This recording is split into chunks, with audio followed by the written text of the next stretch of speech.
Nestled deep in the heart of Romania, just outside the city of Cluj-Napoca, lies a forest so unnerving it has earned the nickname the Bermuda Triangle of Transylvania.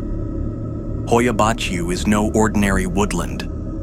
Locals believe it's cursed. Researchers say it's unexplainable. And those who dare enter often leave with more questions than answers. And sometimes, they don't leave at all. This is the story of the forest that whispers. The first time Andrei heard the name Hoia Baciu, he was 10 years old. His grandfather had whispered it like a curse across the dinner table after too much plum brandy. "That forest," he said, slurring his words and staring into nothing. "It takes things from you. Not just people. Pieces of you. Of your soul." As a child, Andrei thought it was just drunken nonsense. But the older he got, the more he realized that no one in Cluj-Napoca spoke of Hoia Baciu lightly. Teachers changed the subject if students asked about it. Taxi drivers refused rides to the edge of the forest. And some locals, they just wouldn't talk about it at all. The rumors were always the same. People vanishing without a trace, strange lights, distorted faces in photos, and the whispers. Those damn whispers. They say if you stand in the dead clearing at the heart of the forest long enough, you'll hear voices calling your name. But no one else hears them. Just you. Andrei didn't believe in ghosts, not until he stepped into that forest himself. He was 28 when the curiosity got the better of him. A friend from university, Anna, had become a local paranormal YouTuber. She invited him to join a midnight exploration of Hoia Baciu. "It's for Halloween. We'll be safe. Just a few hours and we're out." He agreed, more out of pride than interest. They arrived at the edge of the forest around 11:30 p.m. There were 4 of them: Anna, Andrei, a cameraman named Radu, and Maria, who barely spoke but had eyes like a hawk. They had 2 cameras, EMF detectors, headlamps, and a thermal scanner. It all felt ridiculous, like overkill for a place that was probably just full of wild dogs and creaky branches. The forest was unnaturally quiet. No birds, no wind. Just the crunch of their boots against the frost-bitten earth. And then they found it, the infamous clearing. A perfect circle, about 20 meters across where nothing grew. No grass, no moss, no life. The trees surrounding it were gnarled and bent, as if recoiling from the space. The EMF detectors began to click, slowly at first, then faster. Radu's camera began glitching. The screen flickered between static and a strange green tint. "It's probably just interference," he muttered. But then the temperature dropped. Andrei could see his breath plume in front of him, even though it had been nearly 50 degrees Fahrenheit when they arrived. The cold hit them fast, bone deep and sharp. Maria, the quiet one, began to panic. She whispered, "Do you hear that?" Everyone froze. Andrei strained to listen. At first, there was nothing. But then, faintly, just barely, someone calling his name. "Andrei." It was a woman's voice, but distant, echoing like it was being carried through a tunnel. He turned to Anna, but she was staring at her camera. Radu had gone pale. And Maria, she was backing away, shaking her head violently. "No," she said. "Number I heard my name. She's not supposed to know my name." They broke the circle and left in a hurry, stumbling through the dark. No one spoke until they reached the car. When they reviewed the footage, the camera had captured something chilling. A shadow, slender, long-limbed, standing at the edge of the clearing. Not moving, not blinking, just watching them. They didn't talk much on the drive back. Andre stared out the window, the image of the shadow etched into his mind. It wasn't just a figure. It felt conscious, aware, like it had been waiting. By the time they reached the city, it was past 3 a.m. Anna and Radu dropped him off at his apartment, still shaken. Maria didn't say a word. She just hugged herself in the back seat and refused to make eye contact with anyone. Andre showered and tried to sleep, but his apartment didn't feel the same. The silence was heavier, the air colder. He chalked it up to adrenaline and exhaustion until the scratching started. It came from the wall behind his bed. A slow, deliberate scrape, like nails dragging across old plaster. He flipped on the light. Nothing. The sound stopped. He barely slept that night. Over the next few days, things got worse. His electronics flickered and died. His cat hissed at empty corners. Shadows moved just out of sight. And every night, just after 3 a.m., the scratching returned. He called Anna. She picked up on the first ring. "You're hearing it too?" she asked. "What do you mean?" "The whispering," she said, "and the dreams, and the cold. It didn't stay in the forest, Andre. Something followed us." They met at a cafe near the university, the only place that felt remotely safe. Radu joined them, visibly tired, with bags under his eyes and a tremor in his hands. "I haven't been able to edit the footage," he said. "Every time I try, the software crashes. But the file's still there. I've seen parts of it." He pulled out a USB stick. "This is a copy, but don't watch it alone." Andre took it home, curiosity burning through his fear. That night, he waited until midnight, lit every light in the apartment, locked every door and window, then plugged the USB into his laptop. The video opened to static, then a burst of white light, then silence. The footage from the clearing played normally at first, the group walking, joking, scanning with their devices. But at exactly 1:12:34 into the video, the screen distorted. A figure appeared behind Maria. No face, no eyes, just emptiness. Then something strange happened. The audio isolated Andre's voice, just his. Everything else faded into static, and then, from the silence, came a low growl. "Andre!" He slammed the laptop shut. His heart was racing. That voice wasn't in the clearing. He was sure of it. Then the lights flickered. Andre looked toward the hallway and froze. A tall shadow stood in the doorway, unmoving, watching. The air turned to ice. He grabbed his keys and ran, not bothering to turn off the lights. He crashed at Anna's place that night, shaking and out of breath. "You saw it too?" she asked. He nodded. "It's not just a haunting," she said. "This thing, it's attached to us, and it's getting stronger." They decided to go back, to confront whatever they brought out of that forest. But the forest doesn't like to give up what it's taken. Anna, Andre, and Radu met again 2 days later, this time in daylight.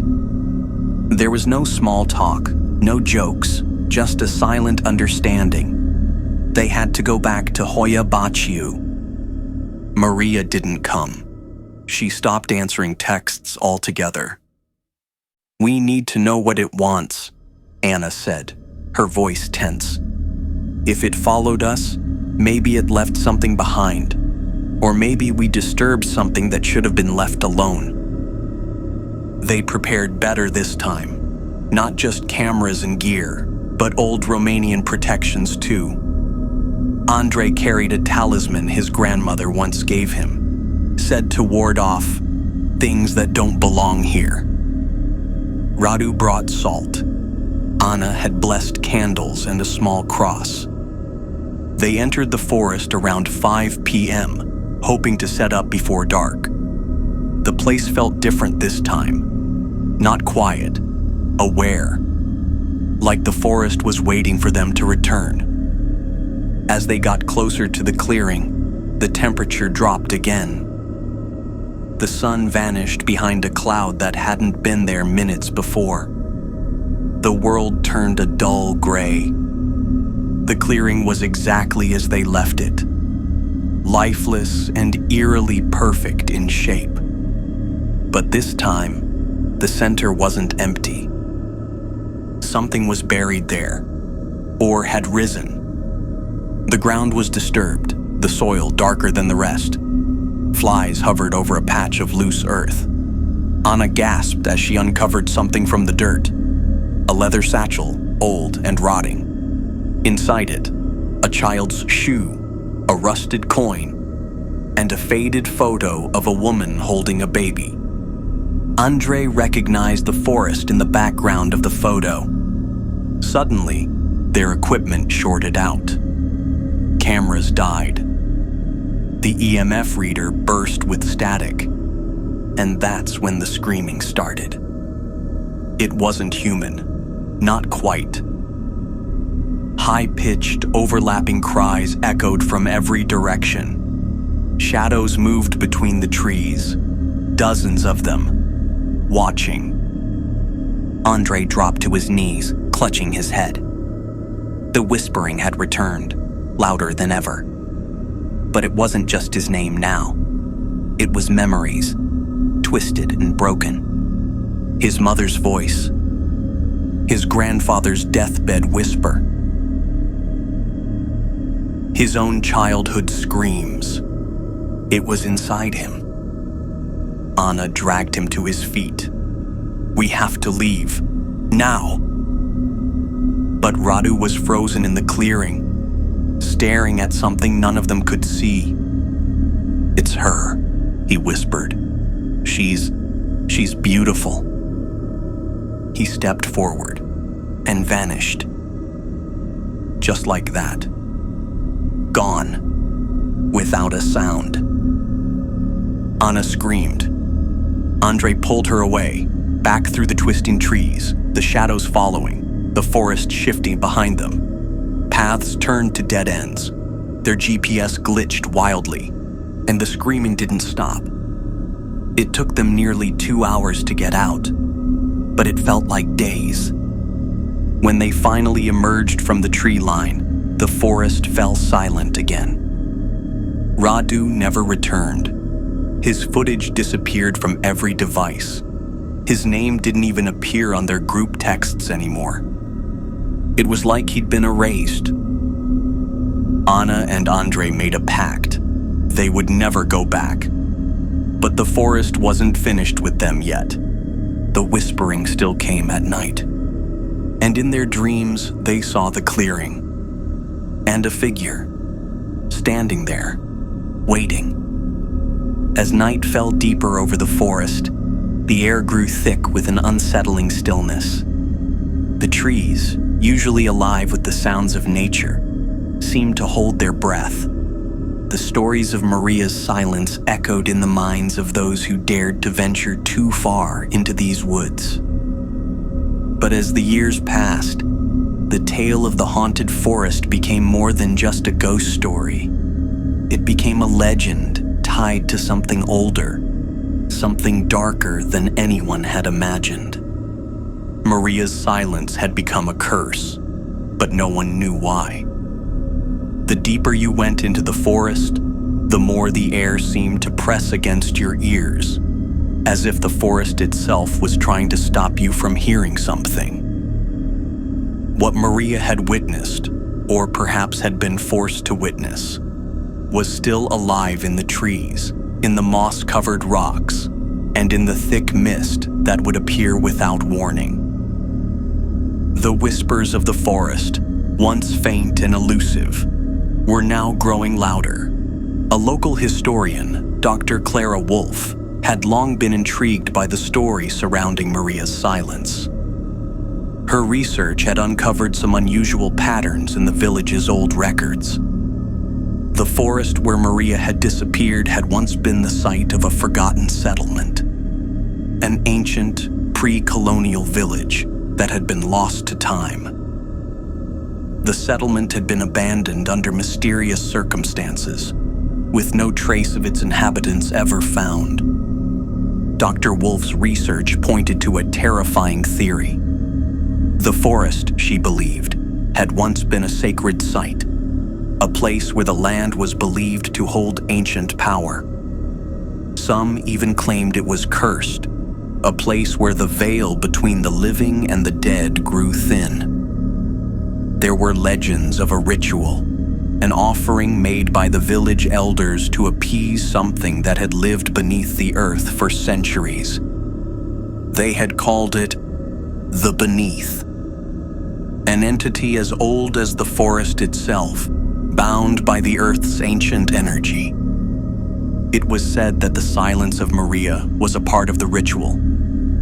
The elders had chosen a person, someone pure and untouched by the world outside the forest, to be the silent one. Maria had been that person. They believed that by binding her to silence, they could protect the village from the wrath of the Beneath. But when Maria disappeared, the balance was shattered, and the forest began to change.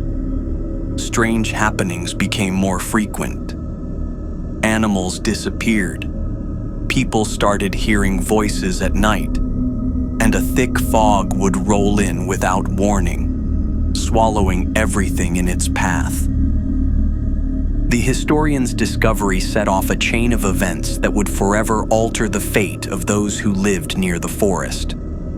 The more Dr. Wolfe delved into her research, the clearer it became that Maria's silence was not merely symbolic.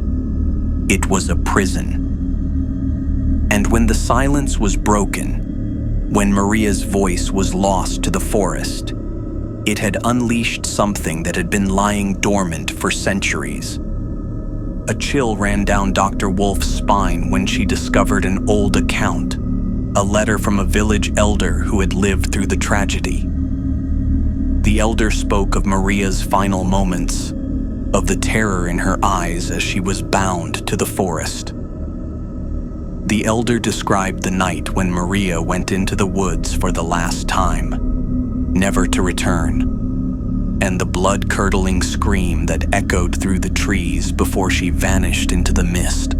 Some say that scream was the last warning, that when the forest heard Maria's cry, it was already too late. The curse had been set into motion. The silence that had once been a protective force for the village was now a harbinger of doom. For the villagers, the once sacred ground had become a place of terror. The fog that enveloped the woods seemed to carry with it the echoes of Maria's lost voice, a haunting reminder of what had been sacrificed. And now, as the years passed, the curse seemed to grow stronger.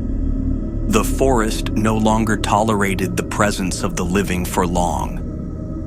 Those brave, or foolish, enough to explore the forest after dark, began to speak of strange encounters, figures cloaked in shadow that lurked just beyond the reach of the firelight, eyes that gleamed like molten gold in the dark, and voices that whispered through the trees, voices that sounded eerily like Maria's, calling out for help. One night, a group of travelers who had wandered into the forest after dusk never returned. Their bodies were found days later, lifeless and twisted, as though they had been stretched and pulled by unseen hands. Their mouths were frozen in a silent scream, and their eyes wide with terror. But the most unsettling thing was the utter lack of sound. It was as if the forest had absorbed all the sound of their final moments, leaving only the silence that had plagued the area for centuries. As the months passed, the legend of Maria's silence and the curse of the forest continued to grow. The villagers knew that to enter the forest was to risk becoming part of something much older, much darker than they could ever understand. And now, as the strange events continued to unfold, the villagers began to wonder, could they ever truly escape the forest's grasp? But the silence, as they say, is often the loudest sound of all.